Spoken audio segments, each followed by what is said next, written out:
Selamat pagi saudara yang dikasihi Tuhan. Kita jumpa lagi dalam renungan pagi GPD Bethesda Makassar. Pagi ini saya akan baca dari suratan Petrus, yaitu 1 Petrus pasal 4 ayat yang kedua. Firman Tuhan berkata seperti ini: supaya waktu yang sisa jangan kamu pergunakan menurut keinginan manusia, tetapi menurut kehendak Allah. Puji Tuhan, Rasul Petrus ingatkan kepada jemaat Tuhan supaya waktu yang sisa jangan disalahgunakan, tapi gunakanlah untuk menuruti kehendak Allah.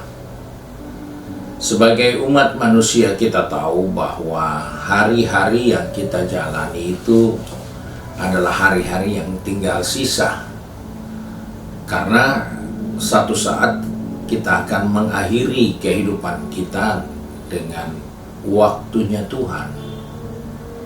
Sebab itu, sejak kita menjalani hari-hari hidup ini, kita sedang menuju ke hari-hari yang sisa. Kita tidak tahu sisa berapa hari kita. Kita tidak tahu sisa berapa minggu, berapa bulan, berapa tahun. Yang pasti hari-hari yang kita jalani, itulah hari-hari yang sisa dari perjalanan hidup ini.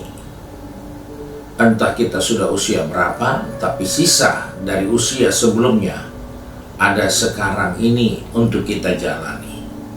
Nah, Rasul Petrus katakan kepada jemaat yang ada pada waktu itu, mereka adalah orang-orang yang hidup dalam kondisi yang tidak nyaman, karena waktu mereka mengikut Tuhan saat itu, mereka ada di dalam kondisi penderitaan karena hidup sebagai orang beriman. Karena mereka beriman, mereka dikucilkan. Karena mereka beriman kepada Tuhan Yesus, mereka dipersulit. Karena mereka hidup beriman kepada Tuhan, dia menjadi warga negara kelas 2. Tidak mendapatkan fasilitas seperti umumnya, karena mereka hidup di dalam iman kepada Tuhan. Nah, oleh sebab itu, Petrus harus ingatkan, berarti hari-hari yang ada ini, kalau ada kesempatan, itu hari sisa. Dari begitu banyak kesukaran, kesulitan yang mereka harus hadapi dari hari ke hari, mereka harus menggunakan hari-hari yang sisa. Dari sekian sulitnya, sekian beratnya, sekian banyak masalah yang mereka temukan dari hari ke hari, maka hari-hari yang sisa itu mereka harus gunakan di dalam kasih karunia Tuhan. Hidup di dalam anugerah Tuhan, bahwa kalau mereka masih hidup, hari itu mereka harus melakukan kehendak Allah. Karena kalau mereka masih hidup, mereka salah melangkah, mereka sudah siksa di dunia, dan mereka juga akan siksa yang kekal di neraka nanti. Oleh sebab itu, Petrus harus ingatkan, hari-hari yang sisa ini gunakan sebaik mungkin. Gunakan untuk melakukan kehendak Allah. Karena ayat 3 berkata, 1 Petrus 4 ayat 3, sebab telah cukup banyak waktu kamu pergunakan untuk melakukan kehendak orang-orang yang tidak mengenal Allah. Kamu telah hidup dalam rupa-rupa hawa nafsu, keinginan, kemabukan, pesta pora, perjamuan, minuman, penyembahan berhala yang terlarang. Jadi sebagai orang percaya, setelah kita ditebus oleh Tuhan, kita diingatkan supaya waktu-waktu yang kita ada di dalamnya digunakan untuk melakukan kehendak Allah.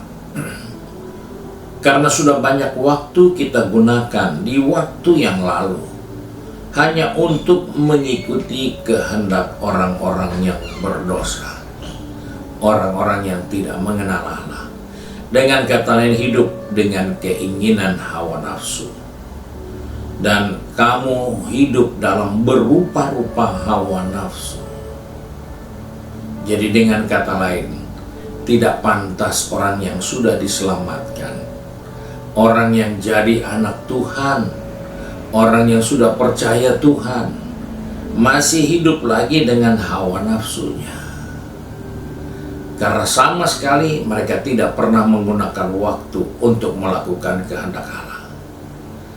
Alkitab katakan langit dan bumi akan lenyap, tapi orang yang melakukan kehendak Allah akan hidup kekal selama-lamanya. Ketika kita diselamatkan, bukan langsung otomatis kita kerjakan semua kehendak Allah, tapi itu harus atas dasar kesadaran kita.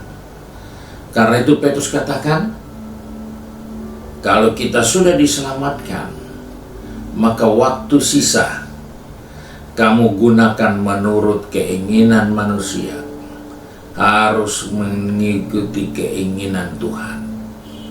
Jangan mengikuti keinginan hawa nafsu lagi, tapi ikutilah kehendak Allah. Di waktu yang sisa, lakukanlah rencana Tuhan, kehendak Allah dalam diri kita. Alkitab katakan kehendak Allah supaya tidak ada satu manusia pun binasa di dunia ini. Nah, berarti kalau kita melakukan kehendak Allah, kita melakukan rencana keselamatan, itu bukan hanya untuk kita saja, tapi juga untuk orang lain. Karena kehendak Allah tidak ada yang binasa. Oleh sebab itu, kita diingatkan bahwa kalau kita sudah diselamatkan, ingat, sudah cukup waktu kita gunakan untuk hal yang sia-sia. Sudah banyak waktu yang kita pergunakan yang hidup di dalam rupa-rupa hawa nafsu. Sekarang berhenti. Sekarang bukan lagi seperti itu. Sekarang kita melakukan kehendak Allah.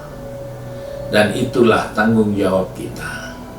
Karena iman kita membutuhkan perbuatan. Iman kita butuh tindakan yang melakukan kehendak Bapa di surga. Kiranya Tuhan menolong kita di waktu yang sisa, kita melakukan kehendak Bapa di surga. Tuhan memberkati kita. Mari kita satu dalam doa. Kami mengucap syukur untuk anugerah-Mu. Kami mengucap syukur untuk kasih setia-Mu. Karena kembali pagi ini Tuhan masih mengingatkan kepada kami untuk menggunakan waktu yang sisa dari perjalanan kehidupan kami. Sebab Tuhan tolong kami, pegang tangan kami, atur langkah kaki kami. Baik anak-anakmu yang sudah pergi bekerja, berbisnis, studi, maupun sudah dalam kegiatan setiap hari dalam rumah tangga, maupun dalam pengabdian tugas tanggung jawab sesuai profesinya. Ingatkan kami, supaya waktu yang sisa ini kami gunakan sebaik mungkin untuk melakukan kehendak Allah. Karena kami sadar langit dan bumi akan lenyap, tapi orang-orang yang melakukan kehendak Allah akan hidup kekal selama-lamanya. Terima kasih Tuhan untuk nasihat firman-Mu bagi kami. Biarlah perjalanan kehidupan ini diwarnai dengan perbuatan-perbuatan yang adalah kehendak Tuhan atas kehidupan kami. Kami berdoa dan bersyukur di dalam berkat nama Tuhan Yesus Kristus. Haleluya. Amin. Puji Tuhan. Tuhan Yesus memberkati kita dan selamat pagi.